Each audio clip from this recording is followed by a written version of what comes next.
It really started being talked about, lowering the voting age, in the 40s, and gained a little steam during World War II for much the same reason that it did later on, which was you had a war going on.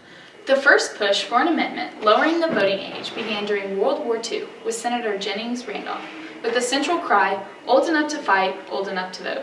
According to Gallup, the American population slowly warmed to this proposal, first pushing into the majority opinion in 1953. And then in the 60s, it particularly gained steam as you had the Vietnam War.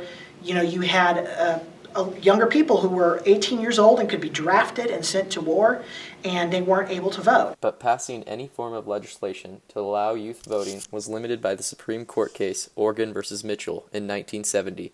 Considering the provisions of the Voting Rights Act of 1970, the justices concluded that Congress has the power to permit 18-year-old citizens to vote in national elections, but that the power to set qualifications in state and local elections is reserved solely to the states, except it has been curtailed by specific constitutional amendments. This created a complication.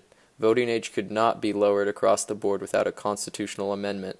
Furthermore, solely lowering the national voting age without each of the individual states would only contribute to electorate, burden, and confusion. Once that amendment was proposed in Congress, it passed quickly, and it actually was ratified faster than any other amendment to the Constitution. The debate over whether the 26th Amendment should be part of the Constitution is long past. Its effectivity in actually engaging youth in the voting and political process is unclear.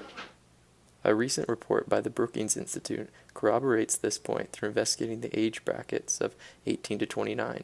As shown, the voting rates of youth have remained fairly consistent in the past decade and a half, hovering around the 40 to 50% range. Unfortunately, the consistency of the youth vote is consistently lower than that of the other age groups. This chart, taken from a circle study, illustrates the great disparity between the youth and the older voters, especially seen in midterm elections, where difference in the voting age turnout reached high of 33% in 2002. Furthermore, the rates of youth voting and youth activism differ.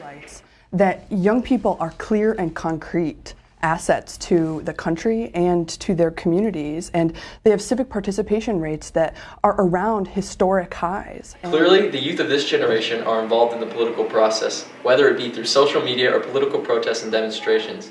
But youth political engagement exceeds youth voting, and there is thus a need to link 18 to 24-year-olds in this essential democratic process. Well, there are certain things that can be done systemically. When you look at how we register people to vote, things like online voter registration, I think, are a very good example.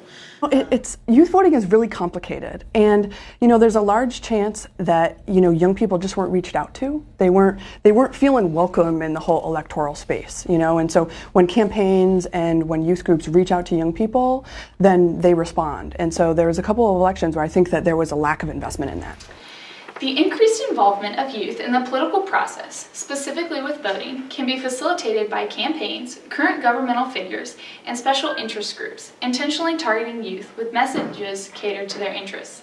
Whether it be student debt or higher education, governmental efficacy, or ethnic and racial diversity, politics with a specific bent on youth has the potential to engage them in voting, and the growth of social media platforms can only facilitate their activation. I think you can get votes necessarily based on whether or not you're on Twitter or YouTube or Facebook. What it means is you need to motivate young people through your message and kind of the personal qualities of the campaign and the candidate.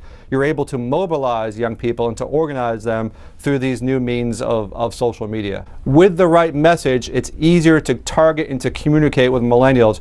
Historically, there has never been a better time to target populations with as much specificity as the internet provides. Furthermore, the casual engagement of the youth age bracket on social media cultivates an environment where politics can be intuitively integrated with casual activity. It is important to note, though, the need for youth to respond to such political incentives. So we need leadership from politicians to reach out to us, but we also make the case, both from ourtime.org, the voter empowerment organization I co-founded, and from Attention, the media company, that young people definitely have to help write the menu. Otherwise, they're going to end up on the menu. And so that's a case we're constantly making and educating people around.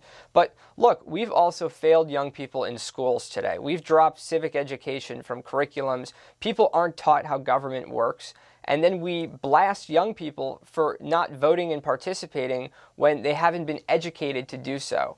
So merely to blame us rather than the cultural and sociological systems that have engendered voter apathy is looking at the issue in a myopic way. Ultimately, it is in the hands of the youth to engage in voting, here and now, regardless of systematic educational flaws, regardless of hyper-partisanship, regardless of perceptions of government inefficiency. Though there is no consensus on how youth voting can rise to meet the necessities of a functional democratic process, there is no doubt that the youth of our generation could improve our country through electoral involvement, whether through increased education, internal drive, or engagement by interest groups. Representing the American youth is of greatest political relevance. The rallying call to this generation should become old enough to vote, old enough to fight. Youth must fight for themselves, becoming involved in the electoral process, upholding American democracy.